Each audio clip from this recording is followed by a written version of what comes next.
All righty. Well, do we have the information such as it is being given to us, the new ratings configurations for this head-to-head showdown on Tuesday night? I got a piece of paper here. I'm going to jot these things down. Elucidate us, Mr. Last, on who won this battle and why.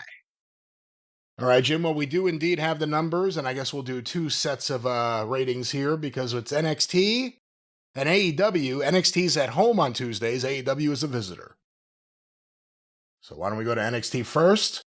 Well, let's do that. NXT on CW, Tuesday, October 7th, 2025, from 8 to 10 p.m., on average, watched by 625,000 viewers.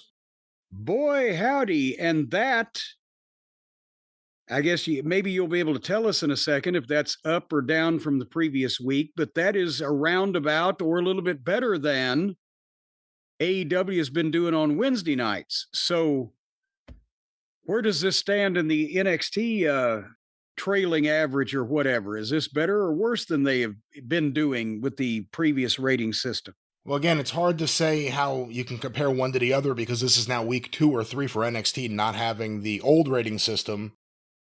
The trailing 4-week average is 668, but obviously the 4 weeks incorporate both ways. Last week, 572.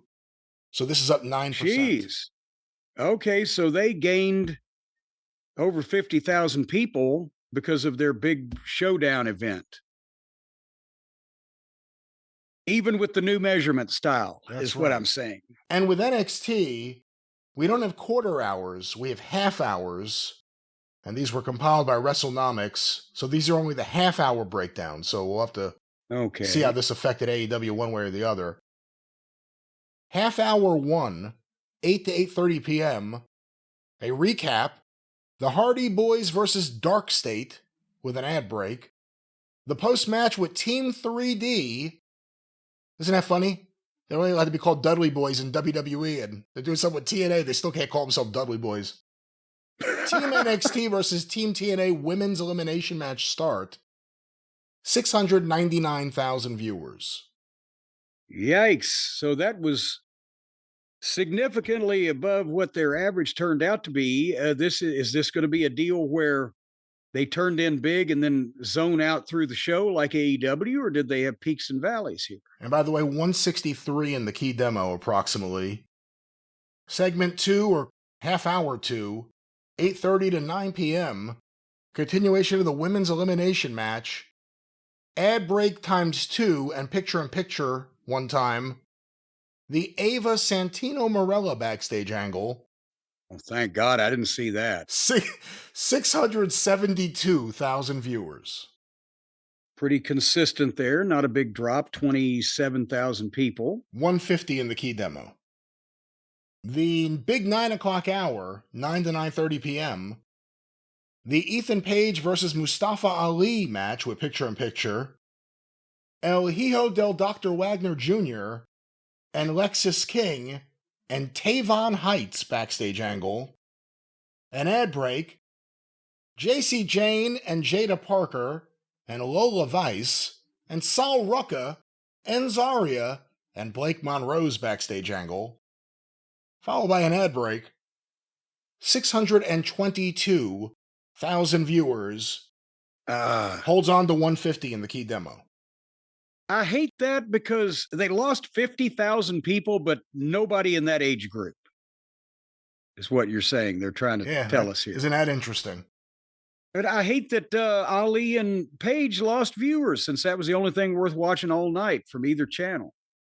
Well, it came after that Ava Santino Marella segment of the previous one. But let's go now, Jim. The kiss of death. 9:30 to 10 p.m. Team NXT versus Team TNA men's elimination match with picture-in-picture. Plus Ava and Santino backstage angle. 640,000 viewers. 177 in the key demo. Good Lord. So the lowest rated not quarter hour, but the lowest rated 30-minute segment is the one that contained the best match. That's a shame. But that gives us this is different mathematics because we got 699, 672, 622, and 640. That would not work out to a 625,000 average. How is this happening? I do not know. That is what the information here is.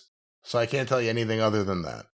Yeah, but we're starting to get all kinds of suspect numbering over. What are the numbers over on the other side of the street?